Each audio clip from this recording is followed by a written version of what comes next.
अब केवल होगा संहार।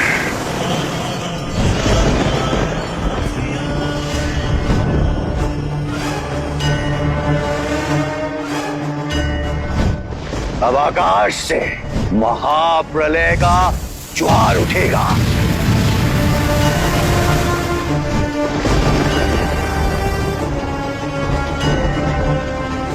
सदा शांत रहने वाले नारायण के मुख पर इतना क्रोध पहली बार देखा है प्रभु।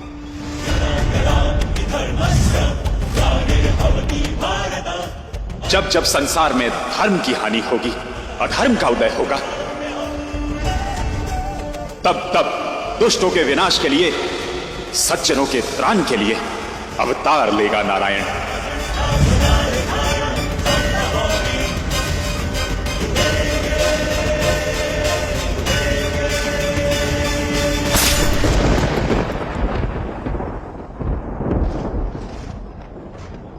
अब कुछ ही क्षण प्रतीक्षा करो, शीघ्र ही हयग्रीव विजय का समाचार लिए शीश उठाए आता ही होगा।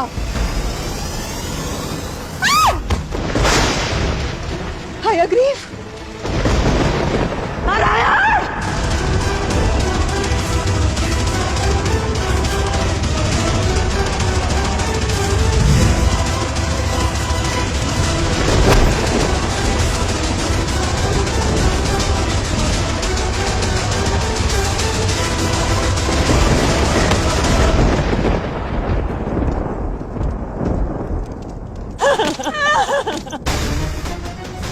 हयग्रीव!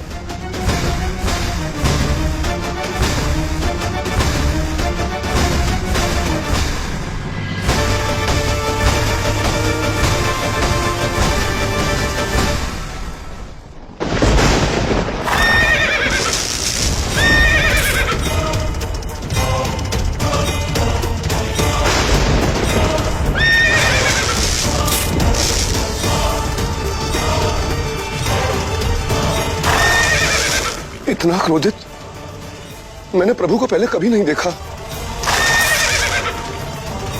नारायण ने तो इस संसार को प्रलय से बचाया, किंतु इनका ये क्रोध कहीं संसार में महाप्रलय ना ले आए। कुछ कीजिए महादेव। ये केवल क्रोध नहीं देवऋषि, पीड़ा है।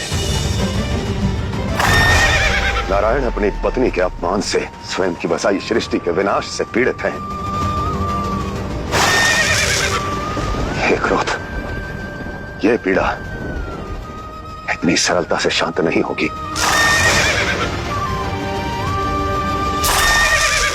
शांत हो जाइए नारायण। प्रभु, पाप और पापी दोनों ही अपनी गति को प्राप्त हो गए हैं। अब आप शांत हो जाइए, अपने वास्तविक स्वरूप में आ जाइए प्रभु। हाँ प्रभु, उस दुष्ट का अंत हो गया है। आप अपने इस क्रोध का अंत कीजिए, कृपया अंत कीजिए प्रभु। कुछ कीजिए महादेव। नारायण, जब इनका क्रोध शांत होगा तभी नारायण अपने स्वरूप में आएंगे। किंतु इनका क्रोध शांत होगा कैसे? प्रेम से। हाँ देवी, अब नारायण को केवल आप ही संभाल सकती हैं। नारायण की क्रोध की अग्नि को लक्ष्मी के प्रेम का शीतल प्रवाह ही शांत कर सकता है। चाहे सुख हो या दुख, हर्ष हो या शोक, जो जीवन देगा हम उसे साझा करेंगे। आपकी चिंता मेरी चिंता और मेरा सुख आपका। मेरे सम्मान की रक्षा कर, एक वचन आपने निभाया है नारायण।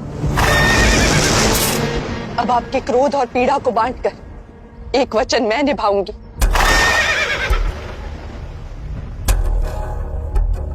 संग से ही रंग जीवन का साथ खोले द्वार उलझन का। प्रेम से जग सुंदर बनता घर बन जाए जो जुड़े तिनका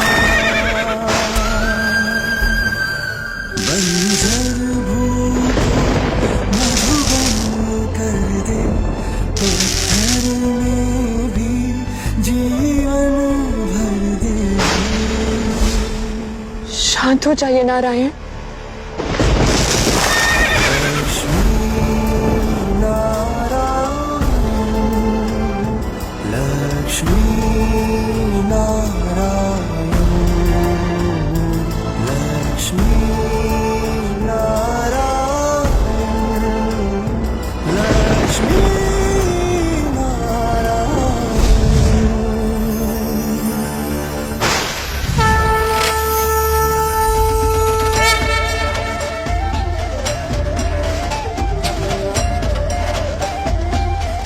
इस संसार में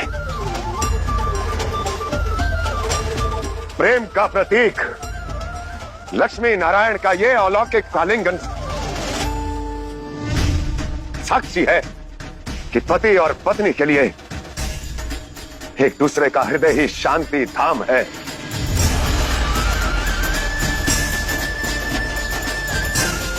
अर्थात पति पत्नी का ये प्रेम भरा आलिंगन बड़े से बड़ा दुख, विकट से विकट पीड़ा हर लेगा, हर विकार का उपचार होगा। लक्ष्मी नारायण की जय।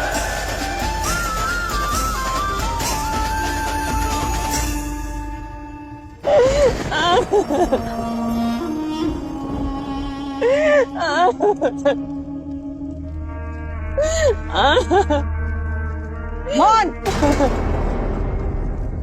जहाँ जयकार होनी चाहिए वहाँ ये दुख भरी चित्कार क्यों? वीर पुत्र की मृत्यु पर बहते आंसू उसके बलिदान का अपमान है, उसकी महानता, उसकी शक्ति पर प्रश्न चिन्ह है।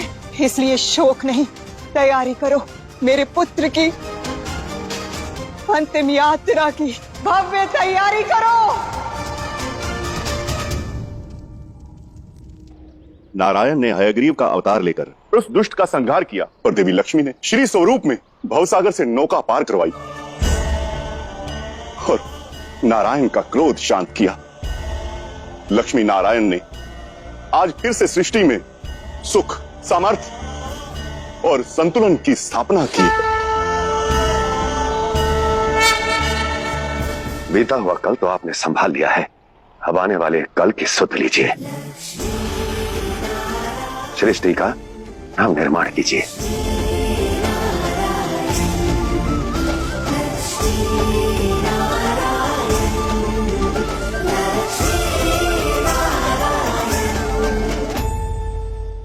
मनो, समस्त ऋषिगण इन सभी जीव जंतुओं को अपने साथ ले जाकर सृष्टि में इनकी प्रजातियों का विस्तार करें, भिन्न भिन्न जीव तत्वों से निर्माण और उसका प्रसार कीजिए।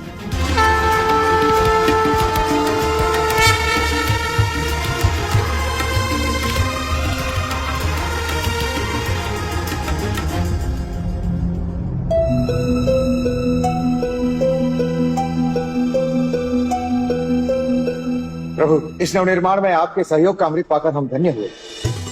प्रभु निश्चिंत रहें, आपके आदेश का पालन अवश्य होगा।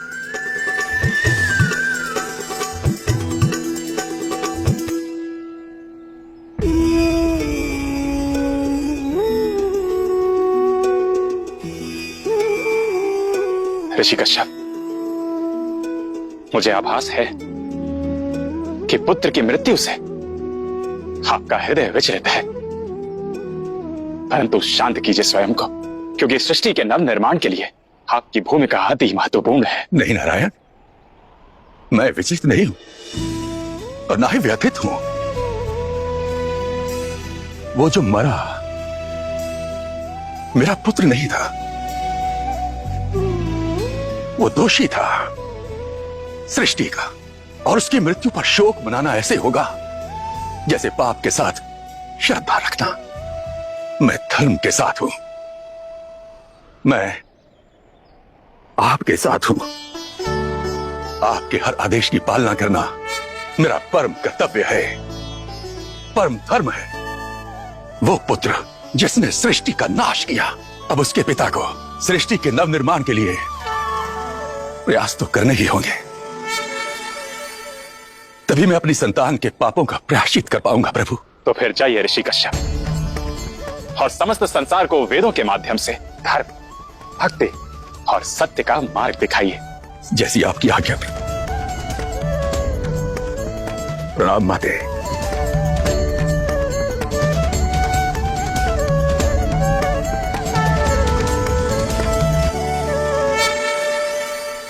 मनु, सृष्टि और जीवों की रक्षा के लिए आपने श्री नारायण का साथ दिया है, इसीलिए धरती पर मानव जाति के प्रसार का भार अब आप संभालेंगे। जिस प्रकार देवी लक्ष्मी के बिना नारायण और उनका हर कार्य अधूरा है, उसी प्रकार तुम्हें भी इस कार्य के लिए एक योग्य संगिनी की आवश्यकता होगी। प्रकृति के बिना पुरुष अधूरा है। तुम्हें तप करना होगा, प्रकृति के कण कण से अपने लिए एक योग्य संगिनी मांगनी होगी। जो आज्ञा लक्ष्मी नारायण।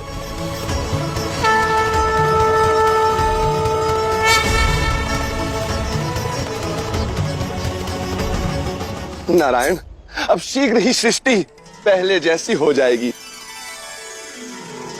ऐसा नहीं होगा। पृथ्वी में जो अब तक हुआ है वो अब नहीं होगा। सृष्टि की रक्षा और धर्म के पालन के लिए नारायण को अपना शीश कटवाना पड़ा। धरती और उसके अनगिनत जीवों को विनाश का मुख देखना पड़ा। क्यों? संकुचित महत्वाकांक्षाएं और व्यर्थ के हट के लिए। यह सब असुरी सोच के कारण हुआ है। यदि ये असुर रहे तो सृष्टि का संतुलन पुनः बिगड़ेगा और उसे बनाए रखने के लिए नारायण को बार बार कष्ट सहना होगा। देवी, जो आपको कष्ट लग रहा है वो मेरा कर्तव्य है। हम कर्तव्य से विमुख नहीं होंगे नारायण, किंतु वचन निभाना भी धर्म है, कर्तव्य है।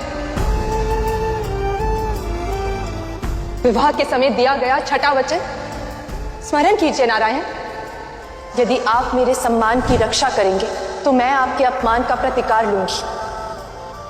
आपका अपमान यानी मेरा अपमान। आज आपने मेरे सम्मान की रक्षा की है, अब आपके अपमान का प्रतिकार मैं लूंगी।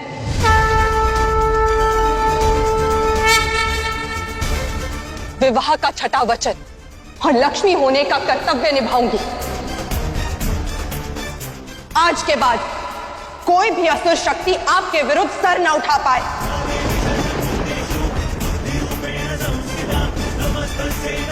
इस सृष्टि के सुख समृद्धि में बाधक ना बने,